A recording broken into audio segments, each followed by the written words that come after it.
Welcome back viewers, good healthy morning. ये हमारा medical segment है और मेडिकल सेगमेंट में हम बात करने वाले हैं आज एक्नी पे, यानी दानों पे, जो कि बुरी भी हो सकती हैं, सही भी हो सकती हैं, लॉन्ग लास्टिंग भी हो सकती हैं और जल्दी भी ख़त्म हो सकती हैं। ये सब चीज़ें क्या हैं, कैसे होती हैं, क्या रीजंस हैं, कैसे अवॉइड की जाए, हो गई तो कैसे ट्रीट की जाए, इन सब चीज़ों पर बात करने के लिए हमारे पास दो बड़े अच्छे बहुत प्यारे प्यारे डर्मेटोलॉजिस्ट मौजूद हैं।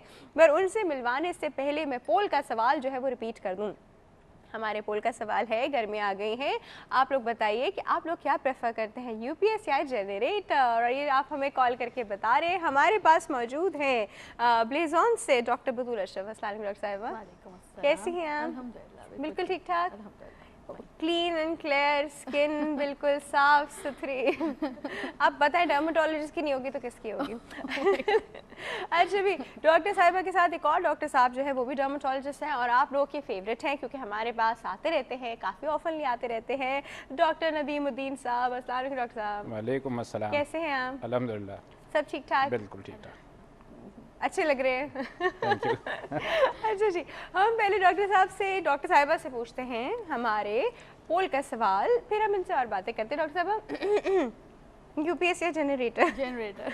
क्यों? बिकॉज लाइट ही नहीं होती तो यूपीएस पे चार्ज ही नहीं होता। Very logical. जब लाइट ही नहीं होगी तो यूपीएस चार्ज ही नहीं होगा, और अनअनाउंस जब चली जाती है तो फिर आपका यूपीएस अक्सर चार्ज नहीं होता, और अक्सर ऐसा होता है कि 10-15 मिनट के लिए लाइट आई एंड उसमें क्या यूपीएस चार्ज ही नहीं होता। वेरी गुड डॉक्टर साहिबा का ये पॉइंट। वैसे अभी तक काफ़ी लोग आके यूपीएस को प्रेफर करके गए। डॉक्टर साहब आप क्या कहते हैं? मैं यूपीएस को प्रेफर करूँगा। क्यों डॉक्टर साहब? इसलिए लाइट ही नहीं होगी तो चार्ज कैसे होगा? नहीं, मेरे इलाके में जो है लाइट जो है ना कम जाती है। हाँ, कम जाती हम है। लोग बिल पूरा देते हैं। तो इस वजह से जो है कुछ हो ना। अच्छा, कुछ लोग बड़े लकी होते हैं जिनके एरिया में लाइट ही नहीं जाती। तो खैर एनीवे, वो तो आपकी लक पे डिपेंड करता है कि आप किस एरिया में रहते हैं। देखिए, जनरेटर का दरअसल ये है ना कि या तो आप लें तो पूरा उसका वो सिस्टम लें ताकि अगर लाइट जाती है तो ऑटोमेटिक जो है ना वो हो जाए, ऑन हो जाए, स्टैंड बाय जिसे कहते हैं। और अगर आप इस तरह से लेते हैं कि जो डोरी खींचने वाला, रात में 2 बजे लाइट जा रही है, 3 बजे लाइट जा रही है, और फिर भी नहीं, सेल्फ स्टार्ट भी, अगर आप सेल्फ स्टार्ट की बात करें तो घर में अगर ख़वातीन हैं, कोई मर्द नहीं है, रात के टाइम उठना और उनके लिए एक बड़ी तकलीफ दे बात है।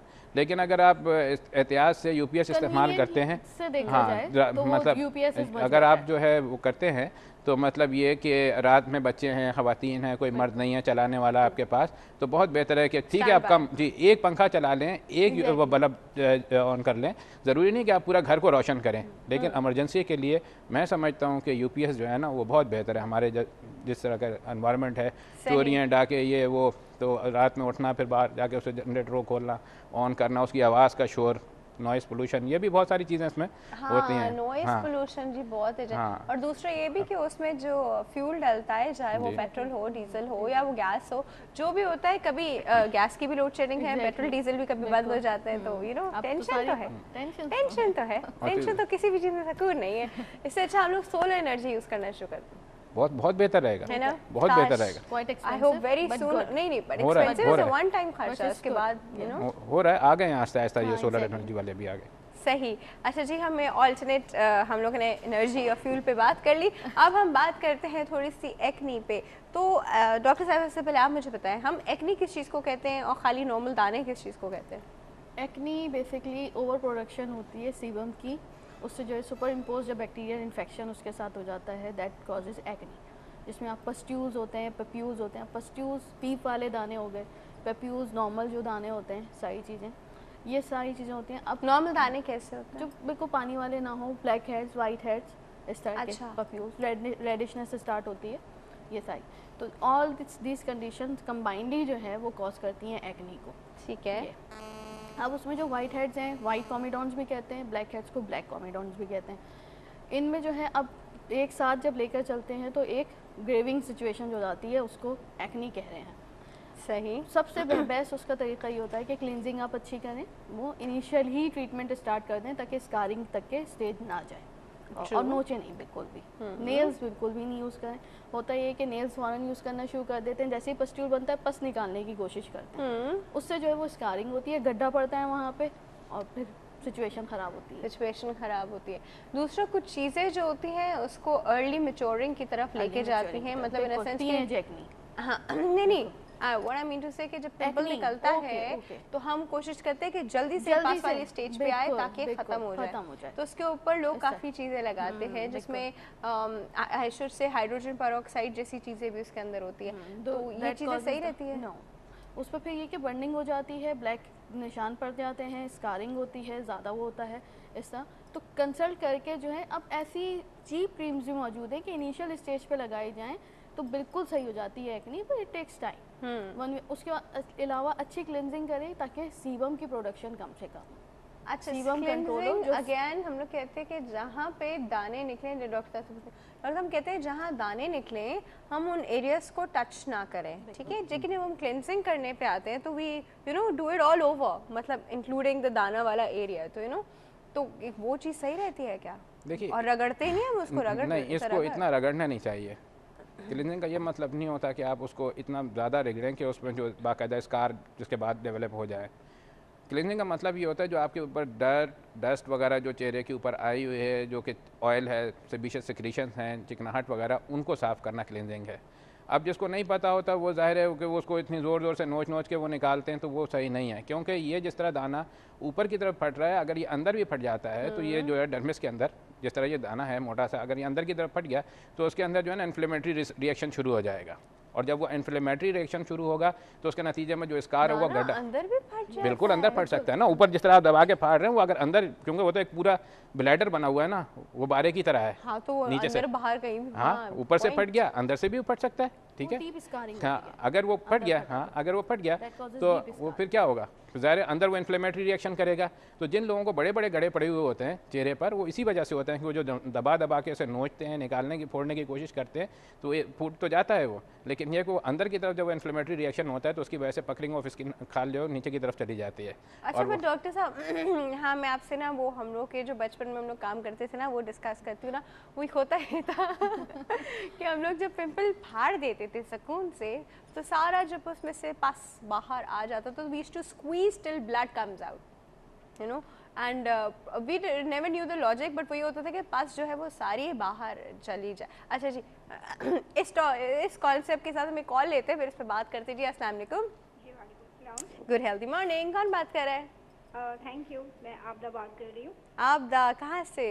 इस्लामाबाद से। अच्छा जी आबदा, आप हमारे पहले पोल का जवाब देंगे। मैंने तो सुना भी नहीं, दोबारा। आज हमारे पोल का सवाल है, यूपीएस या जनरेटर? हाँ, सवाल क्या है आपका? आप क्या प्रेफर करती हैं, यूपीएस या जनरेटर? जनरेटर में तो थिंक वैसे हमारे घर जनरेटर ही है, तो यही प्रेफर करूँगी। अच्छा, घर में इसलिए प्रेफर करेंगे वैसे घर में जो होता है हमें कुछ और ही अच्छा लगता है, फिर घर में जनरेटर होता तो हम कहते हैं काश यूपीएस होता। यूपीएस होता का ये होता है कि ठीक है वो बहुत अच्छा है, लेकिन वो ख़राब भी तो हो जाता है, इतना बंदा एक्सपेंसिव कोई चीज़। और जनरेटर ख़राब नहीं होता क्या? नहीं, वो इतना तो नहीं होता ना जितना ये, उसको फिर नया खरीदना पड़ता है, कम से कम इसके साथ ये प्रॉब्लम नहीं। अच्छा चलो छोड़ो, एक बार खराब हुआ तो नया खरीदो, है ना। हाँ, इसलिए क्या बात है आदा, आपके मजे की बात है। अच्छा जी, क्या पूछना चाहेंगी? अच्छा, मैं क्वेश्चन करना चाहूँगी वाइट हेड्स के बारे में, ठीक है। एक ब्लैक होते हैं, एक वाइट, ठीक है। ब्लैक के साथ तो ये होता है कि आपके ना जब वो फट जाता है तो गंदगी निकलती है, उसका ब्लीडिंग, गरा वगैरह सब कुछ। ब्लैक हेड फट जाते हैं? वाइट की बात कर रही हूँ। वाइट हेड फट जाते हैं? हाँ, जब आप हाथ लगाओ या ना लगाओ गलती से। वाइट हेड नहीं फटते, आप निकालते हैं उनको? नहीं, अगर आप चलो हाथ जब लगाते हो जो वो निकलता है गंदगी, उसमें ब्लीडिंग भी निकलती है और फिर सुराख सा हो जाता है, जिसको आप लोग खड्डे कह रहे हैं। वो पिंपल है, आप पिंपल की बात कर रही हैं? मैं पिंपल की बात नहीं कर रही, मैं वाइट हेड्स की बात। आप लोग समझ गए, वाइट निकलते हैं। अच्छा चलो ठीक है। हाँ जी, और पूछिए। तो उसका क्या हल है कि वो ना निकले? कि वो ना ही निकले, चले जी ठीक है। हाँ, बात क्लीनिंग में ऐसे तो कुछ नहीं होता, कई बार कर चुकी हूँ मैं। आपकी एज क्या है? की बात कर रही हूँ। आपकी एज क्या है? 26। चले जी, हम बता रहे हैं आपका, ठीक है। और मेरी स्किन जो है वो कॉम्बिनेशन है, कॉम्बिनेशन बहुत ड्राई, एक तरफ नॉर्मल और बीच में मतलब राइट साइड ड्राई है, लेफ्ट साइड नॉर्मल है। हाँ। अच्छा, थैंक यू सो मच मेरे कॉल, क्यूट। अच्छा जी, डॉक्टर साहब वो क्या कह रही थी? देखिए, इन्होंने जो बताया ना कि जो वाइट सेट्स होते हैं और वो जो है मेरी स्किन इस तरह की है, असल मसला ये होता है कि एक्ने जब शुरू होता है तो इसमें इसकी दो कंडीशंस होती हैं, एक इन्फ्लेमेटरी और दूसरा नॉन इन्फ्लेमेटरी। तो ये white heads and black heads जो होते हैं ना, ये नॉन इन्फ्लेमेटरी कंडीशंस होती हैं, ठीक है। अब क्या कि मतलब जब ये नीचे से सेबेशियस सिक्रीशंस यानी चिकनाहट वगैरह निकल रही है और ऊपर से जब वो नहीं उसको रास्ता मिल रहा, तो उसके नतीजे में जो डर्ट है, बैक्टीरियाज हैं और जो डेड स्किन वगैरह और ये सेबेशियस सिक्रीशन ये सब ऊपर की तरफ आ रही हैं। ऊपर की तरफ आने की वजह से क्या हुआ कि सब वाइट होती हैं, ट्रांसपेरेंट होती हैं, तो इसे वाइट हेड कहते हैं। इसको निकलने की जगह नहीं मिली और अगर यही पक जाएगा तो फिर ये इन्फ्लेमेटरी पैप्यूल पस्ट्यूल जैसे डॉक्टर साहब ने बताया तो वो बन जाएंगे। तो होता यह है कि अगर आपके वाइट हेड्स निकल रहे हैं तो सबसे पहले तो ये है कि आपकी जो सिक्रीशंस हैं सेबेशियस वो कम होनी चाहिए, और उसके लिए फिर यही है कि आप अच्छा क्लिनजर जो है वो इस्तेमाल करें। और अगर आपको ज़्यादा पसीना आता है तो आप ठंडे पानी से बार बार मुंह धोएं, दिन में 2 घंटे बाद।